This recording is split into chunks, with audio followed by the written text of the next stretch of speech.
Hello everyone. In our last lecture we have seen about the local customs, and that is the legal customs. Okay. Now there is another part, another type of custom, that is conventional custom. Conventional customs have another name, that is the usages, and the meaning of usages means the things which have used many time from the ancient time. It is known as usages.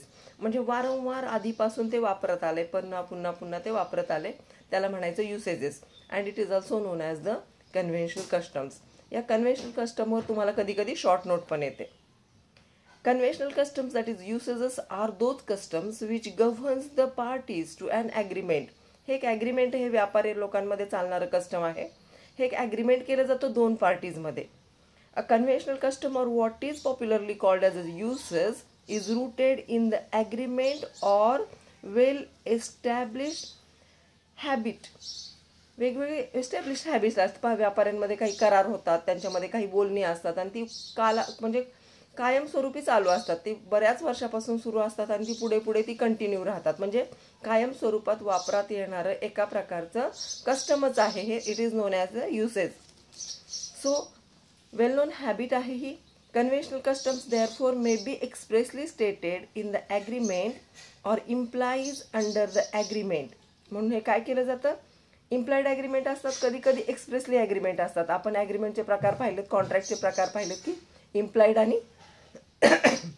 आणि express. Implied म्हणजे न बोलता सुद्धा हे customs पुढे continue चालू राहतात. Okay. The agreement usages or conventional customs normally relate to usages of business. हे बिझनेसमध्ये जास्त प्रमाणात चालतात. अँड ट्रेडिंग ट्रान्झॅक्शन्स, जे बिझनेसचे ट्रान्झॅक्शन्स आहेत किंवा ट्रेडिंगचे ट्रान्झॅक्शन्स आहेत, त्याच्यामध्ये काही कस्टम्स हे न बोलता, न सांगता, न कुठे लिहिता ते पुढे कॅरी फॉरवर्ड केले जातात. Conventional customs are also sometimes called mercantile customs. Underline this mercantile customs, कारण याच्यावर तुम्हाला शॉर्ट नोट येते. कधी कधी मर्कंटाईल कस्टमवर शॉर्ट नोट आली तर तुम्हाला कन्व्हेन्शनल कस्टमवरच लिहावं लागणार आहे. किंवा कोणी विचारलं तर mercantile custom is a conventional customs. A person who makes a contract in any particular trade or any particular market is presumed to be intended to contract in accordance with the established usages, means or customs of that trade or market. जेव्हा एखाद्या मार्केटमध्ये एखादा व्यापारी किंवा एखादी व्यक्ती करार करते, ॲग्रीमेंट करते, तेव्हा ती त्या एरियातल्या, त्या लोकॅलिटीतले जे कस्टम्स आहेत, जे युसेजेस आहेत, जे त्यांच्या पद्धती आहेत, त्याचनुसार ती करार करणार. ओके. त्याचनुसार ती काय करणार, ॲग्रीमेंट करणार आहे. And he is bound by those usages. आणि जरी ती व्यक्ती नवखी असेल तरी सुद्धा ती व्यक्ती त्या कराराशी, त्या युसेजेसशी, त्या कस्टमशी बांधील असणारे. That person must follow that customs only. Okay. Accordingly as a part of his contract, जसा त्याचा कॉन्ट्रॅक्ट आहे त्या पद्धतीने ते फॉलो करायचं आहे. फॉर एक्झाम्पल, एखादी व्यक्ती भारतामध्ये कॉन्ट्रॅक्ट करते तर भारतामध्ये जे युसेजेस आहेत, भारतामध्ये जे करार आहेत ते तिने पाळायला पाहिजेत. समजा ती दुसऱ्या देशात जाऊन करत असेल तर त्या दुसऱ्या देशातले व्यापारी लोकांचे जे करार आहेत, ज्या पद्धती आहेत, ज्या कस्टम्स आहेत, it must be followed. Okay. For example पहा, आय थिंक आपण हे एक्झाम्पल पाहिलं होतं. काही कस्टम्समध्ये करार करताना इम्प्लाइडली करतात, म्हणजे न सांगता एकमेकांशी कॉन्ट्रॅक्टमध्ये येतात. ब्रँडो वर्सेस बार्नेट ही केस आहे 1846ची. Said when a general usage has been judicially ascertain.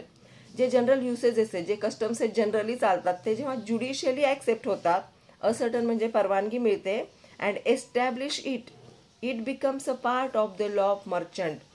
तर ते काय होतात, मर्चंटचे जे लॉ आहेत, कायदे आहेत, त्याचा पार्ट बनून जातात. म्हणजे पहा, जे कस्टम्स वारंवार वापरले जातात, जनरल रूल्स असतात, ते मर्कंटाईल लॉचे पार्ट बनतात. पहा, कॉन्ट्रॅक्टमध्ये आपण पाहिलेलं आहे, देअर मस्ट बी 2 पार्टीज. तर 2 पार्टीमध्येच करार होणार. ओके. आणि त्याच्या ज्या अटी नियम आहेत त्या binding on the 2 parties only. तर त्या 2 पार्टीवरच बाइंडिंग राहणार आहे. मग राईट, आपण प्रिव्हिटीचा लॉ पाहिलेला होता की बेनिफिशियरी असेल तरच प्रिव्हिटीला, बेनिफिशियरी असेल तर लॉ ऑफ प्रिव्हिटी अप्लाय करून आपण त्याला पण बेनिफिट देऊ शकतो. ओके. सो हिअर या केसमध्ये सांगितलं की जे मर्कंटाईल लॉ आहेत त्याचा ते पार्ट बनून जातात, which courts of justice are bound to know and recognise. आणि कोर्ट ऑफ जस्टिसला ते बाइंडिंग असतं आणि त्यांनी ते रिकग्नाइज करायचं असतं, म्हणजे त्याला मान्यता द्यायची असते. According to Salmond, a conventional custom is one whose authority is conditional. Salmond म्हणतो conventional custom मध्ये conditions असतात. Okay, conditional on its acceptance and incorporation in agreements between the parties to be bound by it. पहा, जे conventional customs आहोत एकदा आपण accept केले, आपण त्याला मान्यता दिली, तर ॲग्रीमेंट जे आहे त्यातल्या ज्या अटी नियम आहेत त्या दोन्ही पार्टीजवर काय असणार आहेत, बाइंडिंग असणार आहेत.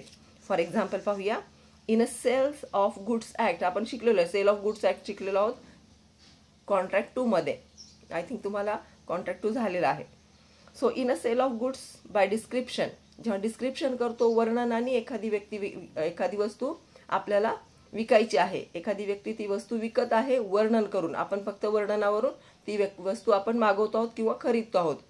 It is an implied condition, ही इम्प्लाइड कंडिशन आहे म्हणजे न सांगता असलेली कंडिशन आहे. That the buyer shall be given reasonable opportunity of inspecting the goods.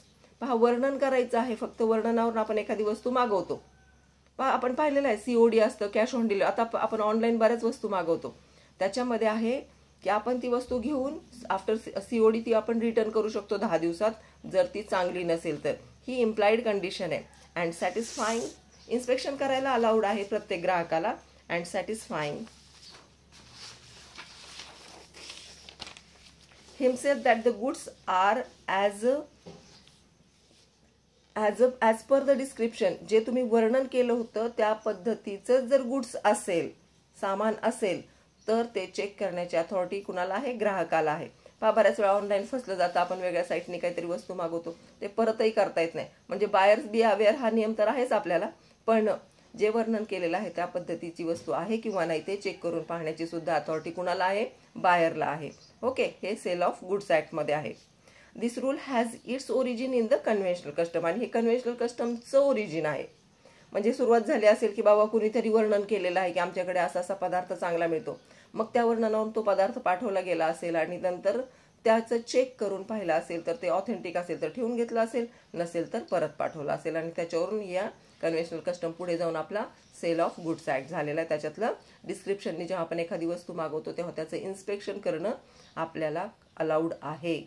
Okay, in the fur trade, fur जे आहे, फर म्हणजे लोकर किंवा फर म्हणजे लोकरच किंवा ते फर मिळते पहा व्हाईट कलरची ती. In the fur trade the person who orders fur goods, जे फरच्या वस्तू मागवतील ते on approval does so at his own risk. पहा, एखादी व्यक्ती फरच्या वस्तू कुठून तरी दुरून मागवते, तर ती कुणाची रिस्क आहे, जी व्यक्ती मागवते त्या व्यक्तीची ती रिस्क आहे, ती व्यक्ती रिस्क घेते आहे याच्यामध्ये. And peril and will be held liable for the price if the goods are destroyed on the way. पहा, एखादी व्यक्ती जी फरची ऑर्डर करते, जर ती रस्त्यामध्ये खराब झाली तर ॲक्च्युली ही इम्प्लाइड कंडिशन आहे की दुसऱ्या व्यक्तीने ते नुकसान भरपाई करून द्यायची आहे. Be held liable for the peril price if the goods are destroyed on the way. Conventional customs like legal customs may either be general or local. Conventional customs सारखे legal custom पण general आणि local असतात. In above examples, first is general custom. General custom आहे, पहिलं जे example आहे ते general customs आहे, whereas the another is local custom. Some important rules regarding conventional customs, that is usages. The usage should be well established. जे usage वापरतो ते well established असायला पाहिजे, कुणी सांगी वांगी एकाने सुरू केलं असं नसावं. The usage should not alter the general law of the country. Usagesनी जे कायदा आहे त्या देशाचा त्याला अल्टर करायला नको, त्याला बदलायला नको. A conventional custom need not be of immemorial antiquity. Conventional customला antiquity पाहिजे असं काही नियम नाही, antiquity पाहिजेच असं नाही. Conventional customला थोडी antiquity नसेल तरी चालतं. The conventional custom must be of a reasonable nature. ते कसं असायला पाहिजे, रिझनेबल नेचरचं असायला पाहिजे. Only then will be accepted by the court. जर ते रिझनेबल नेचरचं असेल, प्रॉपर असेल, तरच ते कोर्टाकडून ॲक्सेप्ट होतं. The uses must not contradict or go against any express written term on condition of the contract. जे लिखित स्वरूपातले कॉन्ट्रॅक्ट्स आहेत त्याच्या विरुद्ध कन्व्हेन्शनल कस्टमनी जायला नको. Uses have no particular scope. युसेसला काही स्कोप नाही आहे, जास्त पर्टिक्युलर स्कोप नाही आहे, जसं आपल्या लोकल कस्टमला होता तसा. usages are normally local in character, that is they are normally limited to a particular trade. For example, for trade, काही ट्रेडसाठीच ते राखीव आहे, काही ट्रेडसाठीच फक्त ते कस्टम्स कॅरी ऑन होतात. Or to a particular locality, काही कन्व्हेन्शनल कस्टम हे काही लोकॅलिटीचे असतात. प्रत्येक व्यापारपेठाची एक वेगळी कस्टम असते, प्रत्येक बाजारपेठाची एक वेगळी कस्टम असते. However, usages may be general in character and may therefore be national or even international in character. हे काही कन्व्हेन्शनल कस्टम्स हे लोकल असतात, काही नॅशनल असतात, काही इंटरनॅशनल असतात. कारण व्यापार कसा आहे, फक्त लोकललाच चालत नाही, तर तो नॅशनल लेवलला चालतो, तो इंटरनॅशनल लेवलला चालतो. फॉर एक्झाम्पल, आधी व्यापारी येत असतील तेव्हा ते काहीतरी पदार्थ घेऊन येत असतील आणि ते आपल्या भारतामध्ये विकत असतील, तेव्हा त्यांच्या कस्टम्स ते कॅरी ऑन करत असतील आणि इथं आल्यानंतर ते कस्टम्स फॉलो करत असतील, किंवा ते कस्टम सोडून ते भारतातले कस्टम फॉलो करत असतील. Okay, this is the conventional custom. आता difference between legal and conventional custom पाहूया की काय फरक आहे बाबा दोघांमध्ये. There are some points of distinction given below. खाली काही पॉईंट्स दिलेले आहेत ते आपण पाहूया. जेव्हा तुम्ही कन्व्हेन्शनल कस्टम किंवा कस्टमवर एखादा प्रश्न येतो तेव्हा तुम्हाला सगळं लिहायचंय. जेव्हा ते 15 मार्काला येईल किंवा तुमच्या 20 मार्काला येईल, थोडं आलं प्रत्येकावर शॉर्ट नोट, तर तुम्ही एवढं लिहिलं तरी चालेल, थोडं लिहिलं, पण तुम्ही इंट्रोडक्शनमध्ये ते उल्लेख करू शकता. म्हणजे तुमचं आन्सर हे कसं असावं, परिपूर्ण असावं. There are some points for distinction पण लिहिलं तर वेल अँड गुड, तुम्हाला जास्त मार्क मिळतील. आणि तुम्हाला जर 2 पार्ट करून लिहायचं तर यू कॅन. मी अशा पद्धतीचं लिहिते, तसं लिहिलं तरी चालेल, फक्त नंबर्स टाकायचे. The immemorial antiquity is the characteristic of valid legal custom. Immemorial antiquity पाहिजे कस्टमसाठी, लिगल कस्टमसाठी. तेच पाहिलं आपण की कन्व्हेन्शनल कस्टमला काही अँटिक्विटीची गरज नाही. Okay, the conventional custom or usage does not require such antiquity. It does not matter even if a usage has been in existence for a year. अगदी वर्षापूर्वीचा कस्टम असेल, कन्व्हेन्शनल कस्टम तरी सुद्धा चालतं. When the usage has been well established for a considerably long time, then automatically usage regarded as a custom. व्यापारी परंपरा चालू होत जातात. A legal custom has binding force on the practice irrespective of their consent. पहा, legal कस्टमला बाइंडिंगनेस आहे कायद्यामध्ये सुद्धा. There consent, कुणाची कन्सेंट घ्यायची गरज नाही. Legal custom became a source of law. Legal custom हे सोर्स ऑफ लॉ बनू शकतं. A legal custom is one whose legal authority is absolute. काही लीगल अथॉरिटीज कशा आहेत, ॲब्सोल्यूट आहे, परिपूर्ण आहे. It acquires force of law, त्याला फोर्स ऑफ लॉ पण आहे लीगल कस्टमला. The English law it is the general practice to use the word custom for a legal custom. General law आहे की कस्टम म्हणजेच लीगल कस्टम असं मानलं जातं. Legal custom is of 2 kind, that is general and local. 9th number, the legal custom is not restricted to agreements. Legal custom ॲग्रीमेंटसाठी restrict केले जात नाही. It is extended to the entire department of human life such as marriage, adoption, religion, education, या सगळ्यांमध्येच local customs आहेत, legal customs आहेत. Okay, the statutes, relation of bill of exchange, negotiable instruments, bill of landing, marine insurance etc. are developed from the legal custom. हे जे कायदे आहेत, स्टॅट्यूट म्हणजे कायदे, हे सगळे कायदे लीगल कस्टम मधून निर्माण झालेले आहेत. The legal custom must be immemorial, म्हणजे ते लक्षात नको येतील एवढे अँटिक असायला पाहिजे. दॅट इज फॉर एक्झाम्पल कन्यादान, सप्तपदी एक्सेट्रा आर द कस्टम्स आहेत आणि ते कंटिन्यूमध्ये चालू येत आहेत. म्हणजे त्यांच्यामध्ये कधी गॅप पडलेला नाही किंवा त्यांना कधीही नाकारलं गेलेलं नाही. Are customs of Hindu marriage existing in India from the time immemorial. आपल्याला माहिती आहे त्या गोष्टी आधीपासून चालू आहेत आणि त्याचा उगम कधी झाला, त्यांना कधीपासून सुरुवात झाली, त्याच्या कुठलेही पुरावे अजूनही अवेलेबल नाहीत, तरी सुद्धा हे कस्टम्स लीगल कस्टम म्हणून अथॉरिटी केलेले आहेत. आता कन्व्हेन्शनल कस्टम पाहिलंच आहे आपण, तिथंच difference. Usage is also known as a conventional customs. Conventional customs or usage has binding force on the parties only. Underline this. Conventional custom हे फक्त पार्टीजवर बाइंडिंग असतात. लोकल किंवा लीगल कस्टम हे सर्वांवर, त्या सोसायटीवर, त्या समाजावर बाइंडिंग असतात. For example, Saptapadi is binding on the Hindu peoples. Okay, आणि इथे मात्र युसेजेस हे फक्त 2 पार्टीजवर बाइंडिंग असतात. हे व्यापारी लोकांसाठीचा कायदा जो आपण लॉ ऑफ कॉन्ट्रॅक्टमध्ये शिकलेलो आहोत. It is not expressly excluded by the terms of agreement of the parties. Agreement हे एक्सप्रेस केलेलं असतं, कधी कधी इम्प्लाइड असतं, पण 2 पार्टीजवरच ते फक्त बंधनकारक असतं. The parties if want if want can exclude the uses by express terms. ते युसेजेसला काय करू शकतात, एक्सप्रेस टर्म्स थ्रू. एक्सक्लूड म्हणजे बाजूला सारू शकतात किंवा ॲक्सेप्ट करू शकतात. It depends on the parties. It is not a source of law directly. हे डायरेक्टली लॉचं सोर्स नाही आहे.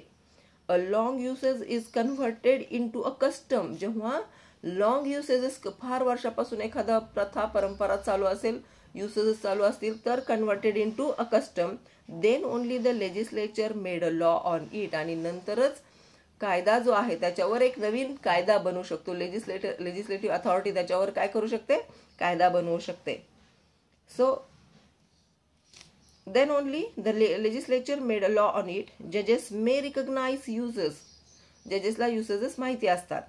In England, the people used to hand over their gold to the goldsmiths for safe custody. पहा, इंग्लंडमध्ये लोक आपलं सोनं हे सोनाराकडेच नेऊन सेफ कस्टडीमध्ये ठेवतात. The goldsmith were issuing receipt for such a gold. आणि गोल्डस्मिथ काय करतो, त्यांना एक रिसिप्ट देतो त्या सोन्याची. A conventional custom or usage is one whose authority is conditional. Conventional custom ची authorities कशा असतात, कंडिशनल असतात. On its acceptance, on incorporation in agreements.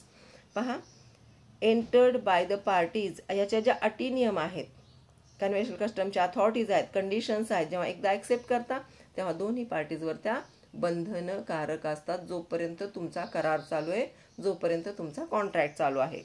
Okay. In English law किंवा England law, it is the general practice to use the word uses for conventional custom. Uses वापरला की conventional custom, आणि custom म्हटलं की legal custom. This is इंग्लंडमध्ये ही प्रथा आहे. There is no types in uses. Uses मध्ये कुठले टाईप दिलेले नाहीत. The conventional custom or merchants is known as the law of merchants. मर्चंट्सचे जे कायदे आहेत, कस्टम ऑफ कस्टम्स आहेत. कन्व्हेन्शनल कस्टम्स ऑफ मर्चंट्स यालाच लॉ ऑफ मर्चंट म्हणतात, त्यालाच कायदा म्हणतात, व्यापाऱ्यांचा कायदा असं म्हटलं जातं. And now this is the end of our custom. Now will start our next topic, that is the precedent, in our next lecture. Thank you.